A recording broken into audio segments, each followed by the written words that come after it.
First women's semifinal at the 2019 GNAC Basketball Championships. Alaska Anchorage, your winner over Central Washington by a score of 70-52. With us in the postgame press conference is head coach Ryan McCarthy and players Yazmeen and Hannah Wandersee. Coach, congratulations on making tomorrow's championship final. Talk to me about the contest played by Alaska Anchorage. Seemed like you had everything hitting on all cylinders throughout most of the contest. Yeah, I thought we had a bit of a rough start. I thought Central played really hard, especially at the beginning, and gave a very good effort on the boards, which really gave us some problems. I think they had 6-0 boards in the first quarter, so it really held us accountable to make sure that we were doing the little things like boxing out and competing on the glass. And in the second quarter, I thought we had probably our best quarter defensively. And I think after that, it kind of dropped off. And if we play like that again, we're going to be in trouble. I think we're lucky that Central played a game yesterday and didn't necessarily probably have their legs underneath them in a good tight contest with Concordia. So, for us, I don't think it's too much tactically. I think it was an effort and a focus thing, and we did a pretty average job, I thought. Talking about that first quarter, Hannah, it seemed like the Wildcats knew they weren't going to get much production inside, so they were kicking it back out to the perimeter. Talk about what you were seeing out there and the adjustments that the Seawolves made from the first quarter to the second quarter. We knew that they were going to try to spread us out because, we just played them last Saturday, and that's what they tried to do, and that's where we struggled, when they would do that 5-out defense. So we talked a lot. We worked on, the rotations that we were going to fix and the talk that we were going to do to try to keep me more inside, taking the cutters and our guards and 3s and 4s out on the perimeter. Yazmeen, this time last year was a much different result with the shock of the upset by Seattle Pacific on your home floor. For you, having been a part of the program for a while, what does it mean to get past this step to be able to set yourselves up for the final on Saturday? I think we're all grateful to play in the championship tomorrow. Today probably wasn't our best game, but it is nice to come out with the win. So I think we just have to regroup, refocus, and just be ready for whoever we play tomorrow. Hannah, you look like you were really just feeling it offensively. Was there anything in particular today that gave you a lot of confidence going into this game? Or the award was a little confidence booster, player of the year. But, I try to come into the game confident because I find that when I just play more confident, even after I miss a couple shots, to just keep trying. And, when I see one go in, then my confidence keeps growing. And, Coach, talk a little bit about what it means to, get this program back to another GNAC final, 6th GNAC final in 9 seasons of the tournament. I think for us, that's something we talk about at the beginning of the year. I think when you're in a role of developing young people, holding them accountable to their goals, I think is extremely important. And this was one of our goals. And so I think a lot of credit goes to our ladies, and especially the ones that are in leadership positions for us. They've done a very good job of holding each other accountable in workouts and with their diets and in the classroom and those types of things. So for this program, that more or less is a standard at this point, to be able to come here and try to compete for championships, and we recruit accordingly. But at the end of the day, you got to play the games, and these ladies have done a very good job of staying consistent in that area. Coach Leah Seconda with ESPN3, one of the announcers for tomorrow's final. Congratulations. Thank you. Looking back on where you were a year ago and how you got here today, could any of you please just kind of elaborate a little bit about the motivation through that last season of experience here at the championships and how it has motivated you through the season? Well, coming off of last year, losing the first game at GNAC, coming into this year, we talked to the team and we're like, especially the newcomers, we stress the fact that anything can happen, to just take one game at a time, not look too far ahead, and just focus on winning and what you can do to help us get that W. Mm-hmm. Deepest team that you've had, you feel, Coach, versatility-wise?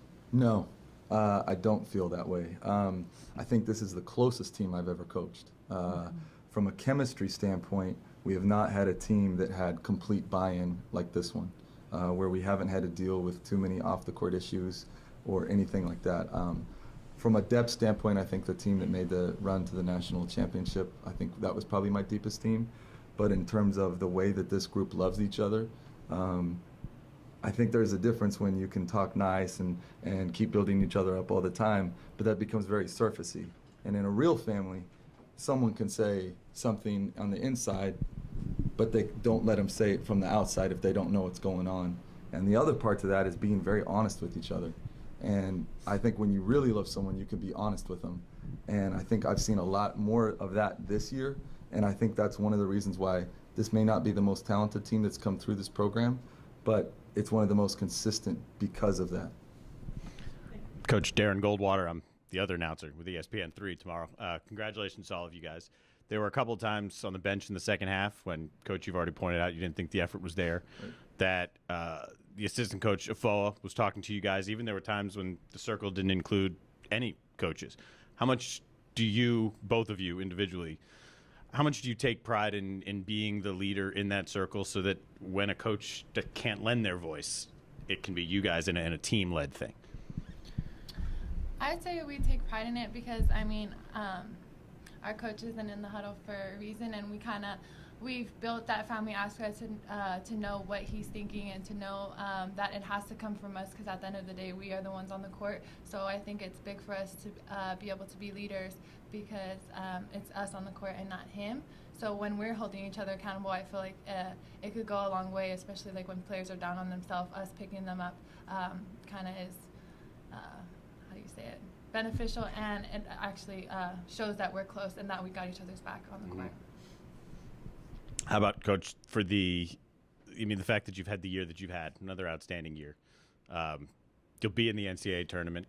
The importance of tomorrow's game simply because it is one of the goals to take home that GNAC championship. I mean, where does the importance stack up in terms of what your overall goals for the year would be? I think, it's one of those check marks along the way on the mission. The mission is to win the national championship or, get to that game. And then there's goals along the way that need to happen. But I think in collegiate athletics, and one thing that we've talked about to the ladies is it's different than the professional game. In the professional game, in the WNBA and the NBA, MLB, you're playing a series. Mm-hmm. So if you were to take the history of the NBA and play the 8 seed against the 1 seed and only take the result from the first game, you would have a lot of upsets in the association. And same with the WNBA. If you only took the first game. But that's what makes March special in the NCAA is it's a game of momentum. And to be able to get that momentum, one of those blocks to build on that momentum is winning your conference tournament. You get that exposure to the postseason and the importance of every play, and just it's a different level of intensity. The difference with Division II, it's even harder than Division I, because if this plays out how I think it is, we'll play NNU tomorrow, and then if we both win in the first round, we'll play NNU, 2 top 5 programs in the whole country. We'll play in the second round, which would never happen at the Division I, and that's important. So whatever happens out of this game, whether we play NNU or Western tomorrow, but potentially we could play a team 4 times, which is a little ridiculous, but it's also a huge momentum thing. And so for us, that's what we want to keep hold of in this postseason. How about Hannah? And I'll give the mic back. The role you take now, with about 24 hours, a little bit more than that before that championship game.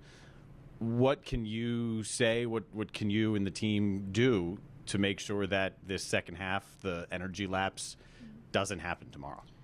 I think, being 4th and 5th year players, in the program, being part of so many championships and stuff, we naturally have that more experience. And so I think it's important for us to share, advice, and especially to the newcomers, they're probably thinking back to my freshman year, this was all new to me. I was freaking out, to just keep them calm and just, to let them know to focus on the little things and focus on what you do well, and trust your teammates, And so I think just keeping everybody calm and, what we do best is important. Head coach Ryan McCarthy, Yazmeen Gu, and Hannah Wandersee from Alaska Anchorage, your winners 70-52 over Central Washington in the semifinals of the GNAC Basketball Championships. Congratulations. We'll see you tomorrow. Thank you.